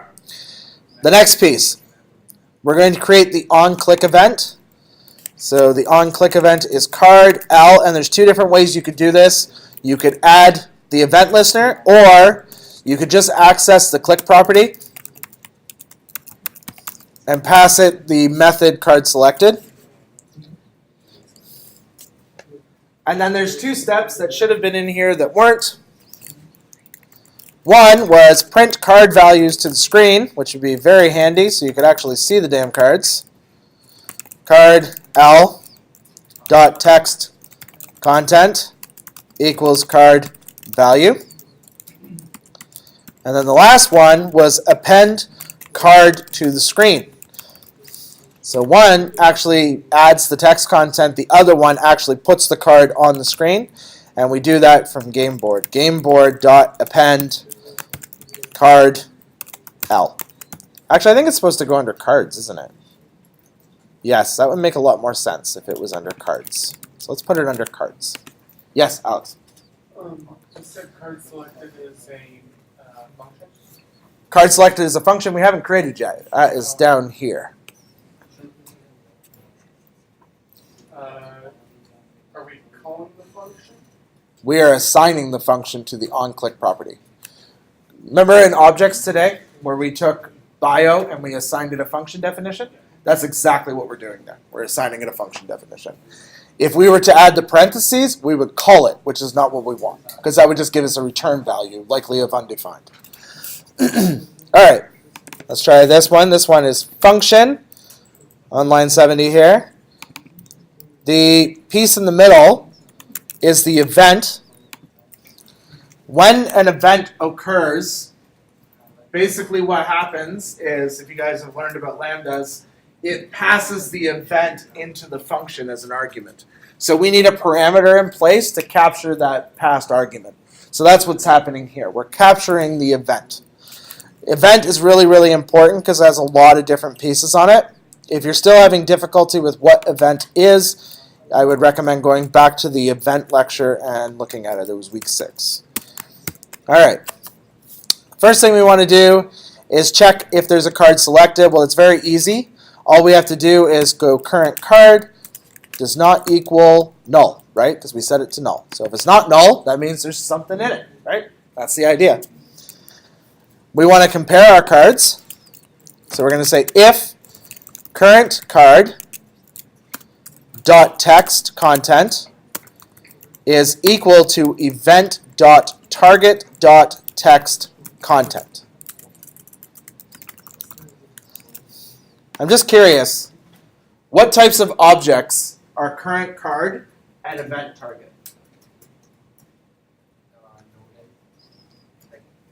Yeah, they are technically a node element. You're not wrong. Yeah, but they're also very more specifically. Let's go further down the chain. They're HTML elements. Yeah, they're HTML elements. And I think that's a bit of a confusion. The event is the actual thing that occurred, right? So it's the click. It's what happened. Target is what it happened to, and it will always be an HTML element. Always. Like, guaranteed. It will always be an HTML element. And then the text content is obviously a property of HTML element that we can affect. So current card and this thing are the same. All right, so we're going to add some classes to it. So we're going to say the current card dot class list, just like we did before, dot add flipped. That will flip it over. And we're going to duplicate that because if this event has occurred, that means the pair matched. So the next one will be event.target.classlist. We want to make sure they're both flipped over. Add is really cool because if you already have the class flipped on it, it won't overwrite it. It won't add another one. It will just go, oh, it's already there. You're good. The class is there. So it won't add again and again and again. You don't have to worry about that. So you can call add as many times as you want. It doesn't matter. All right, step 6C. Add a point to the score for this player. So the current player, if they got a pair, you want to add a point for their score. And this is where that indexing comes in handy. So we're going to say player score. We're going to pass it an index of current player, right? And our current player is currently 0. So this literally says player score at 0 plus equal 1. So now their score will increment by 1. Then we're going to update the message. We're going to say message.text content equals congratulations. Well, this looks dangerously like string interpolation. So it's obviously expecting something in there, so we're going to add it. So it's in here would be players, and then we can just add in current player as the index, like so. So that'll say Tom. It will say, congratulations, Tom, please go again. And then when it's player 2, it will say Jerry. Congratulations, Jerry, please go again. These little 3 dots are for else. Else we're going to say, nope, you messed up. So message.text content equals, oh, sorry, but you're not psychic.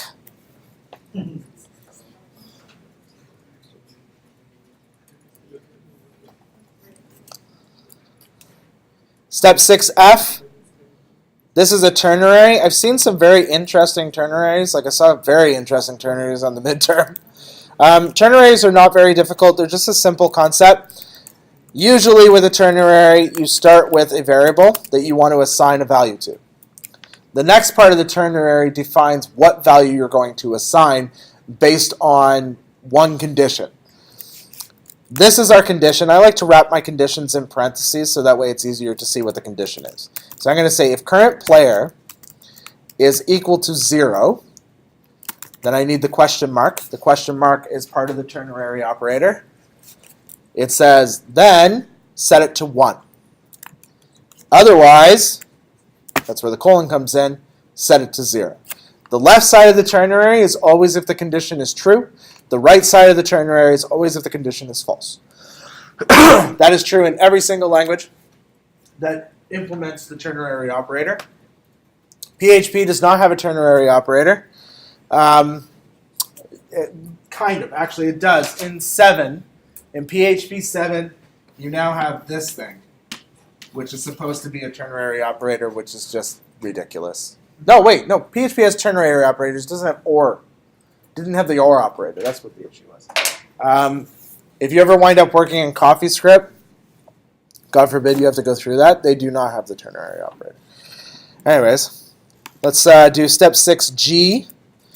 Message.textContent equals, and again, this time we're going to change the player, but because we've already changed who the current player is, all we have to do is call players current player. Because we've already changed the player mathematically. Now we just want to access that player's name. So it's going to say, Tom, your turn. Jerry, because we already were Tom. Then, this is an important step that unfortunately a lot of people miss because I didn't tell you about it. So, this step here on line 98 needs to be current card equals null. Because now that we're done checking whether or not the pair match or don't match, we've got the pair. We now need to refresh and start from scratch, right? Allow them to select a new card, allow them to select a second card, make that comparison, wipe its slate. Keep doing that each time. Now we have this else statement just underneath there. This else statement has to reflect to if the current card is selected. If they haven't selected a card, then, if the current card is not currently occupied with a value, then we need to put it in there. So that way we tell the system basically, hey, one card has been selected, is the idea. So in here we're going to say, we're going to set the current card equal to event.target. Then we're going to tell our wonderful player to select another card. Because they've selected one, now they need to select the second one. Players, current player.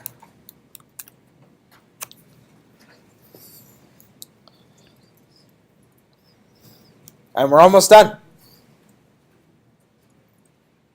The last step is basically to check if the board is full, because if the board is full, that means either somebody has won or we're tied, right? So the logic that's written here is a little goofy and it doesn't work. We're going to correct it a little bit. So if document.querySelector, we can use our wonderful DOM crawling. We're just going to grab all the cards that are currently flipped, and we're going to check if that equals, we need to add dot length to that, if that equals 52. Because query selector, actually that should be query selector all. There we go. That's better. I better correct the Tuesday class on that one. So this says grab all of the dot flipped, right? So it's every element on the page that has dot flipped as a class, right? It's going to return all those back to document to this thing. We're going to call dot length on it, so it's going to count how many elements it's returned, and we're going to compare it to the number of 52 because that's the number of cards we created, right? So if there are 52 flipped elements, then yay, we've got a board that's full. I used another way to do this. Did you? I added the player ones and players two scores. Oh, you add them together? Yeah, Ali did that too, actually, from the other class. She adds the player scores together, and if they equal 52, then the game's done. I thought that was kind of smart too. Another person created a counter. So every turn, they just incremented the counter once there was a flipped pair. Once the counter reached 26, game was over, the game board was full. Tons of different ways to do it. All right, so the next condition is to check to see if a player is won. So first, we'll check to see if player 1 is won. And there are many ways you could do this as well. This is probably not likely the best way to do this because it's kind of convoluted. If they have, then we're just going to say message.textContent equals $curly braces players, and we can directly access 0. You've won.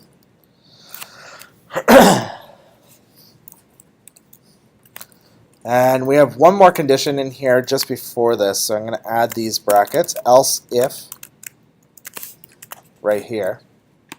It's the same condition as above, only reversed. You could even just flip the operator. It's probably the quickest way to write that. Just flip the operator, copy this text, and just change the index number there to 1. There you go. So if player 1's score is greater than player 2's score, then obviously player 1 is 1. Otherwise, if player 1's score is less than player 2's score, then player 2 won.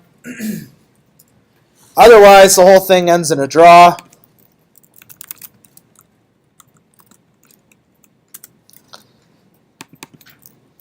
Message.text content equals the game was a tie. Nice try.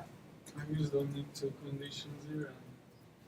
And I using interpolation when I was throwing out a message. I did if player 1 scores.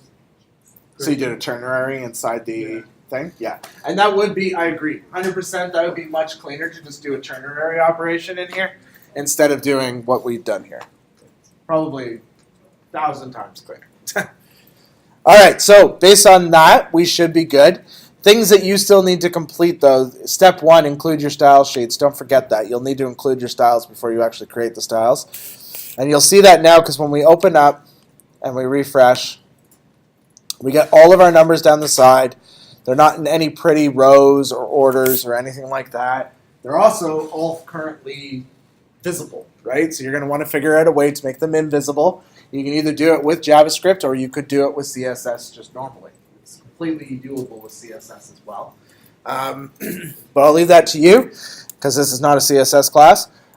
So if I click 10, I get Tom, please select another card. I click K, I get Jerry, your turn.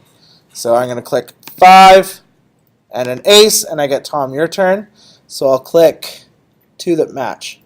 7 and 7. Congratulations, Tom. Please go again. I'll click 2 and 2. Go again. 8 and 9.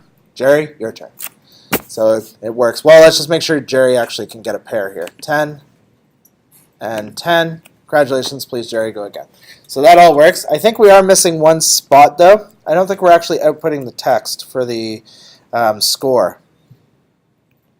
Yeah, we're not. If you scroll up to step 6C, wherever that's disappeared to, there it is. When we increment the score, we should probably just output the score. So I'm just going to say output score. And it's just score.text content. And I'm going to cheat. All I'm going to do is go player score to string. Actually, I don't even need to call the string on it. Just like that. That's just going to spit the array comma separator right out to the screen. That's not going to be the prettiest thing you've seen in the world. If you want to make it prettier, you're going to have to do a little bit of editing in your JavaScript to make it prettier. All right, so now when I refresh, we get the ace, another ace, and then bam, now we've got 1, 0. Q, 2, 0, 9, 3. Okay, it's Jerry's turn. 10, 10. Jerry's now got 1 point. So all that logic works. So now you just got to go make it pretty, figure out how to reset the board. That's it. Any questions? No? All good? Yep. I can. I will not post this code, though. Okay? You can watch the videos, get me some YouTube hits.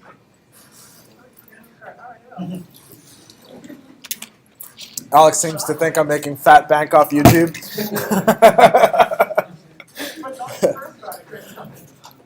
He's still fine.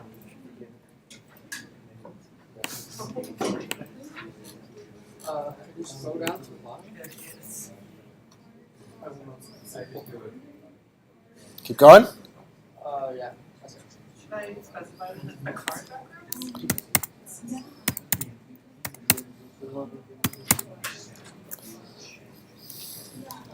Out of curiosity, just a show of hands, how many people would prefer an assignment that they have complete control over the outcome, like what the end result is?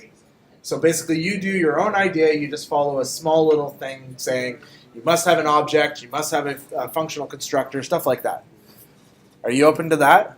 As opposed to me telling you exactly what to do step by step. Yeah, I like that more. How many people want step by step? I think I gave you A few of you? Okay. Anybody who didn't put their hand up gets no fucking vote. So, yeah. All right. I have Sean, Yes. with this logic, you can keep clicking the same thing and it increases. 100%. Yes. That's fine. I'm not going to deduct marks for that. But if you figure out a way to solve that, that's pretty cool. I did implement it. Did you implement a thing so you couldn't do I've seen it? your commands as well. Did you? On Blackboard. So, yeah.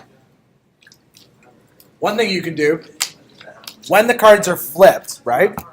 I think this is the way I would do it. When the cards are flipped because the pair has been matched, Remove I would add a class to them. Just a random class saying done. When you try to click those, I wouldn't allow it. Or just remove the binding event. Yeah, that's the easiest way to do it. Why didn't you think of that? Just remove the event. You could add a state to it, that's what I mean. Yeah. Created a variable, like a Boolean variable. But it'd be almost easier just to, when they're flipped over, you could literally do it, add these two classes right here. God, we could even do this in like 30 seconds. I also did. But if You could even just do on click equals null. that the event is removed when there's an pair that's matched, not just when they're clicked. What? Because if you don't match a pair, but then they're inactive. These are matched. Yes, if you change it. Yes, but if they're That's what that condition says. Those are a pair. Okay. Yeah, these are a pair that match each other. So I'm free to set these to null. no. What I did was, if it's not matched, they get flipped back. Oh, it works out. Yep. So in that case, they get disabled even if it's. Also, I find that we need to add timeout so that the other player doesn't, click for the other player. Right, like comes in and like quickly clicks. Yeah. Yeah, it's not a solid game by any means. But like if you were going to do something like that, it'd be almost better to build a like rudimentary game system to deal with messaging and notifications. You would use an update and draw method, so that way you could create an update, and then when the update occurs, it draws it out, and then has like a set time to wait for the notification and stuff like that. There's a lot better ways to handle stuff like that. I also did the difficulty selection. The what, sorry? Difficulty selection. Easy, medium, and hard. Really? Yeah. Wait, I've seen your code, haven't I? You seen mine? Didn't I mark yours? Sorry? Did I mark yours? Yeah. Oh, okay, yeah. I was gonna say that ringed the bell when you said that. More than Yeah, no, that's. Did I tell you did more and over and above? no, not yet. Check your rubric. I might have written it in the rubric. Oh, yeah, I mean, you have this on the Blackboard. Ah. It says like more than what I asked. What you Yeah, that's a good thing though. That's not a bad thing. Yeah, not a criticism for sure. All right, that's it. I got nothing else for you. Next week we're gonna do more object stuff and prototypes. Yeah. So, and likely figure out what we're gonna do for a substitute. So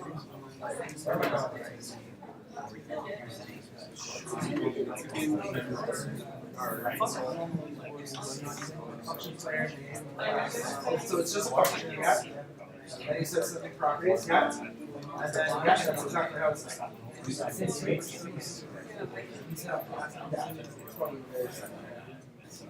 only like your object structure. The only thing is though, it's different. It's colors.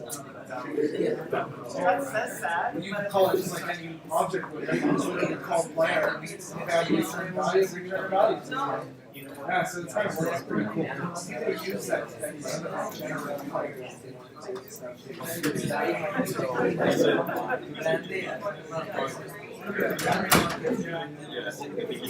So it's still an option. All functions when you create an object, it creates a prototype of object, attaches it to the and then returns that object to the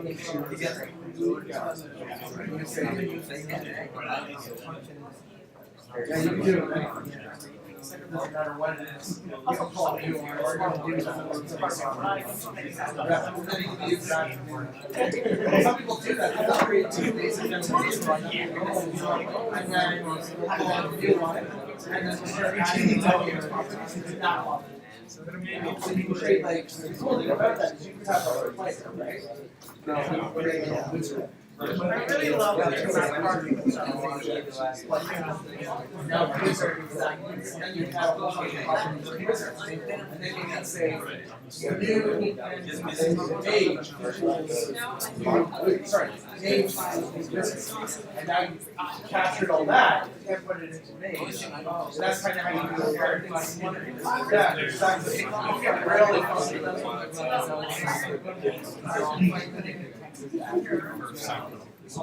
Can I close this, or does I need to scroll? Scroll? Up? Down? No scroll, just you. You just want me to come see you and answer your question? I'm coming.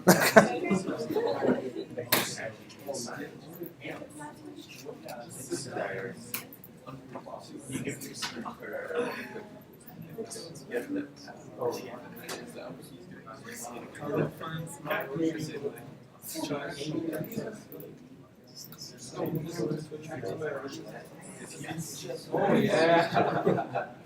You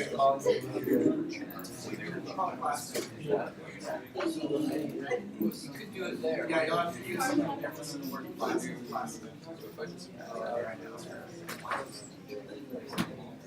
Yeah, that's actually very complicated. I'm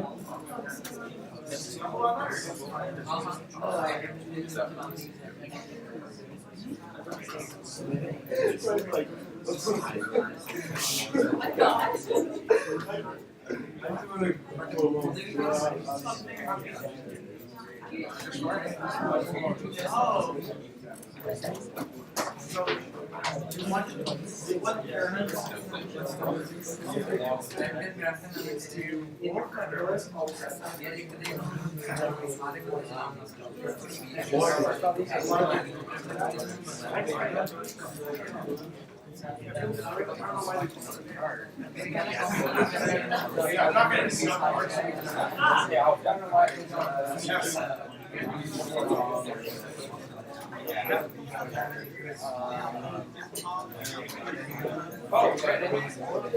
you just want to create almost like document frames. And then you can carry it around. So they kind of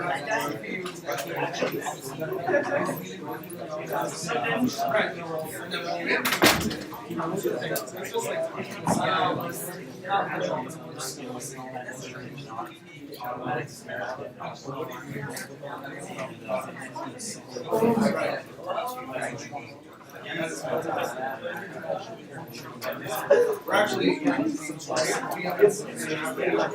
this thing's so big. There's a multitude of options. And so anyways, we're porting our entire app. So that sort of entire whole thing all over. Then eventually once it's over, we're gonna start working on the back end. So it's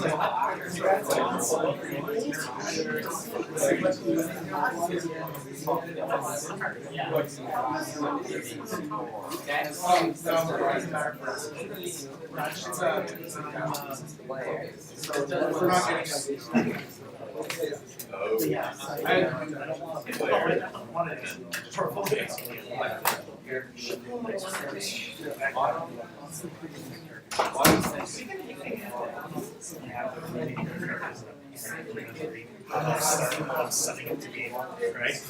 You know, and plus, like, it was so cool, like, I would use. Exactly. So,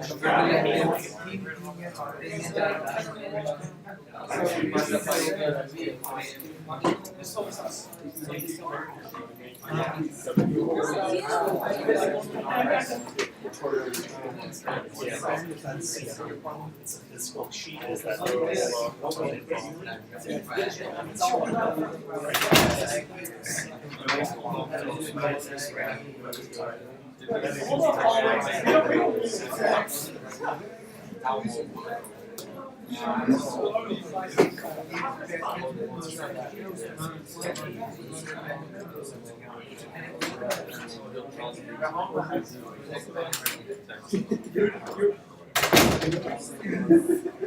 So you don't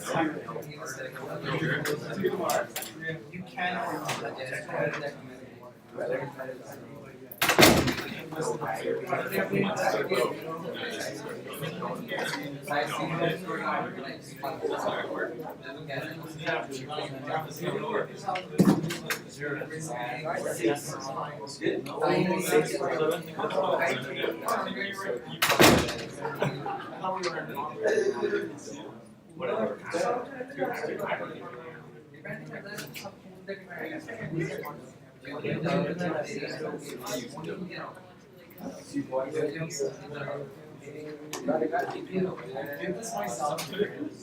That's like my favorite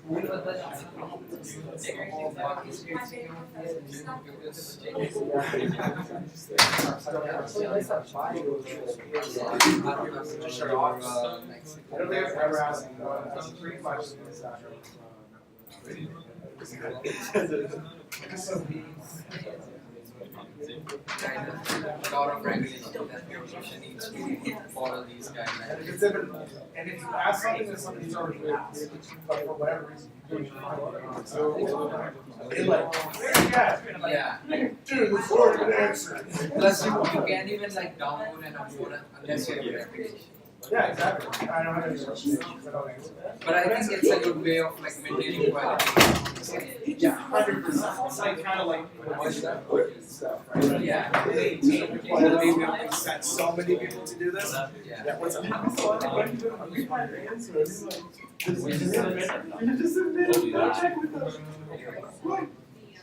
I had to set up another way. I'm gonna add this back in a text. That's a better way. But the problem when you removed it and added it, it could issue you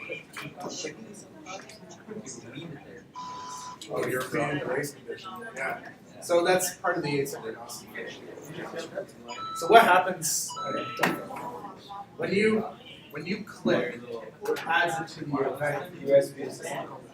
Right? So it's like, cool, you want me to do something once you click. So I'll get to that. But I'm currently doing these. When I'm done these 6 other things, then I'll come to this one. That's asynchronous.